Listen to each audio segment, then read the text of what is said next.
நீங்க தான் எதுவுமே பண்ணல சார். அப்புறம் ஏன் சார் 20 வருஷமா கரூர் பகுதியில மட்டுமே போட்டி போட்ட உங்களுடைய ஒரு அடிமைய ஏன் கோயம்புத்தூர் வரைக்கும் ஓட வச்சீங்க? கரூர்ல என்ன நடந்ததுன்னு அந்த கரூர் மக்களை கேட்டாலே புட்டு புட்டு புட்டு வைப்பாங்க. ஏன் மேல பழிய தூக்கி போடுறீங்க? என்னமோ நாங்க அரசியலே பண்ண மாட்டோம், இந்த விஷயத்துல எல்லாம் நாங்க அரசியலே பண்ண மாட்டோம் வீடியோ போட்டுவிட்டு போய் சட்டசபையில உட்காந்துக்கிட்டு ஏன் மேல பழிய தூக்கி போடுறீங்க? லேட்டா வந்துட்டாருன்னு போலீஸ் கொடுத்த டைம்ல நாங்க இருந்தேன். நாமக்கல்ல இருந்து கரூர் வர வழியில இருந்த மக்கள் எல்லாரையும் நான் என்ன அம்போன்னு விட்டுட்டு வர சொல்றீங்களா? நாமக்கல்ல இருந்து கரூருக்கு நான் எப்படி வந்தேன், எவ்வளவு நேரத்துல வந்தேன், உலகமே லைவ்ல பாத்துக்கிட்டு இருந்தது. வாய் கூசாம ஏன் மேல பழி தூக்கி போடுறீங்க? ஒரு மனசாட்சின்றது வேணாம். சரி, நீங்க தான் எதுவுமே பண்ணல சார். அப்புறம் ஏன் சார் 20 வருஷமா கரூர் பகுதியில மட்டுமே போட்டி போட்ட உங்களுடைய ஒரு அடிமைய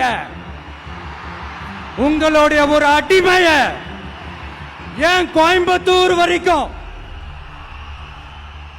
கோயம்புத்தூர் வரைக்கும் ஓட வச்சீங்க?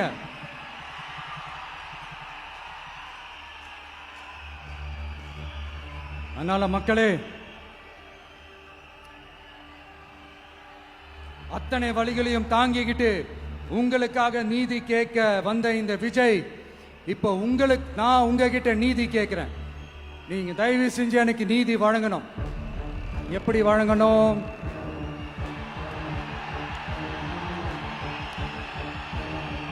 நாளைக்கு ஏப்ரல் 23ஆம் தேதி சும்மா காலங்காத்தால பக்காவா ரெடி ஆயிட்டு ஓட்டர் ஐடி கார்டை கையில எடுத்துக்கிட்டு வீட்டுல இருக்கிற சாமியெல்லாம் நல்லா கும்பிட்டுட்டு உங்க பக்கத்து வீட்டுக்காரங்க, ஏத்து வீட்டுக்காரங்க, அங்கிள் ஆண்டி எல்லாரையும் சந்தோஷமா கூட்டிட்டு முதல்ல பூத்துல போய் நின்னு அந்த விசில் சின்னத்துக்கு நேரா இருக்கிற அந்த பட்டனை ஒரு அழுத்துங்க.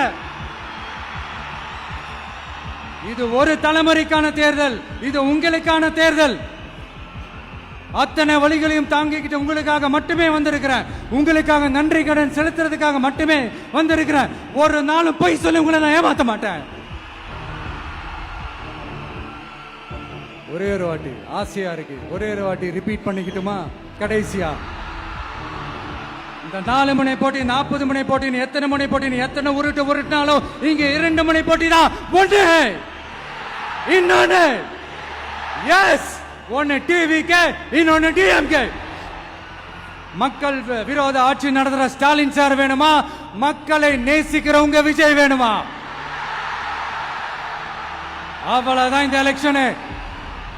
அதனால உங்க பிள்ளைக்கு, உங்க மகனுக்கு, உங்க அண்ணனுக்கு, உங்க தம்பிக்கு, உங்க விஜய்க்கு